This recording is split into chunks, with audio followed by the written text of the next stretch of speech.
les actes qu'on pose, les paroles qu'on dit sur nous seront la plupart du temps à la base de la naissance de la malédiction dans notre vie. Dis-moi un amen. Nombreux sont ceux qui vivent dans des blocages, des échecs ou des souffrances répétées, sans pouvoir identifier l'origine. En réalité, certaines situations trouvent leurs racines dans la malédiction personnelle ou familiale. Beaucoup de souffrances que les chrétiens vivent, ou même les hommes en général vivent, est liée à la malédiction. Et quand la malédiction nous frappe, on peut avoir l'impression que c'est une affaire de démon. Non, la malédiction vient ouvrir la porte et puis les esprits entrent. Il faut que tu retiennes ça. La malédiction ouvre la porte et puis les esprits là entrent. La bonne nouvelle, c'est que Jésus-Christ de Nazareth est venu pour briser la malédiction. Dis-moi amen. Amen. Dis-moi amen. Amen. Dis-moi un amen. Amen. Nous on sait que la malédiction existe, mais il y a une solution. S'il n'y avait pas de solution, on pouvait dire qu'on est foutu. Mais ce n'est pas parce qu'il y a une solution qu'on ne va pas expliquer comment ça fonctionne. La plupart du temps, les paroles qu'on fait sortir et les actes qu'on pose seront à la base de la naissance de la malédiction dans notre vie ou dans notre famille. Genèse chapitre 9, versets 20 à 27.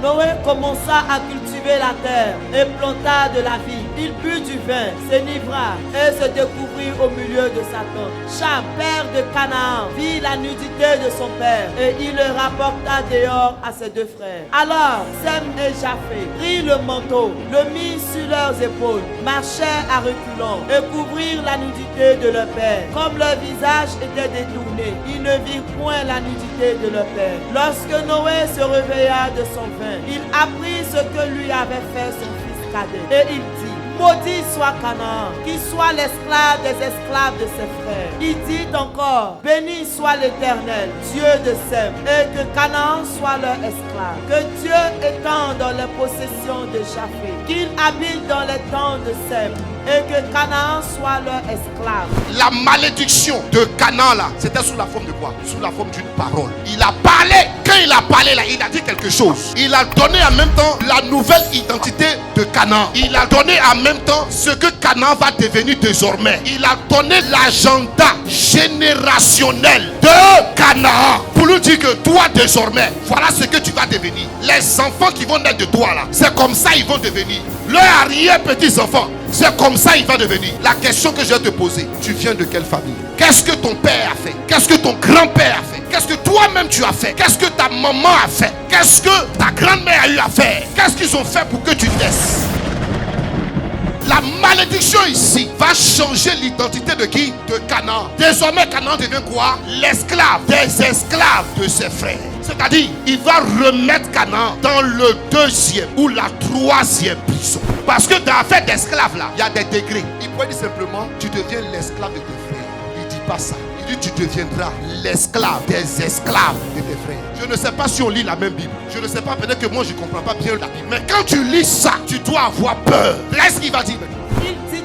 Il dit encore: béni soit l'Éternel, Dieu de Sem, Dieu de Sem, et que Canaan soit leur esclave. Il va maintenant cartographier maintenant Canaan. Pour lui dire: voilà ta place maintenant. Tes frères seront tout au-dessus de toi. Et toi, tu seras leur esclave. Imaginez-vous un instant que ton papa s'appelait Canaan. Tu vas vivre quoi? Et tu vas dire: non, c'est normal, c'est ma croix.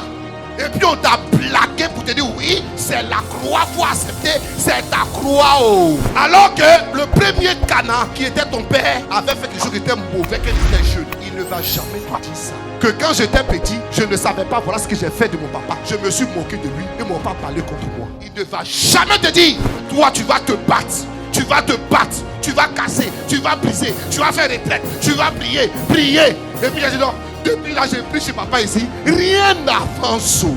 Mais rien ne pourra avancer tant que tu n'as pas eu la révélation concernant la descendance ou ce qui se passe dans votre famille. Si cette vidéo t'a fait du bien, n'oublie pas de la partager, de commenter, de liker et de t'abonner pour plus de vidéos. Sois béni dans le nom puissant de Jésus-Christ. Contactez-nous au 07 07 14 0016 WhatsApp +225 07 09 82 32 82. Siège Agafel Bergerville. Sois présent et invite autour de toi. Agafel, il y a Dieu dedans.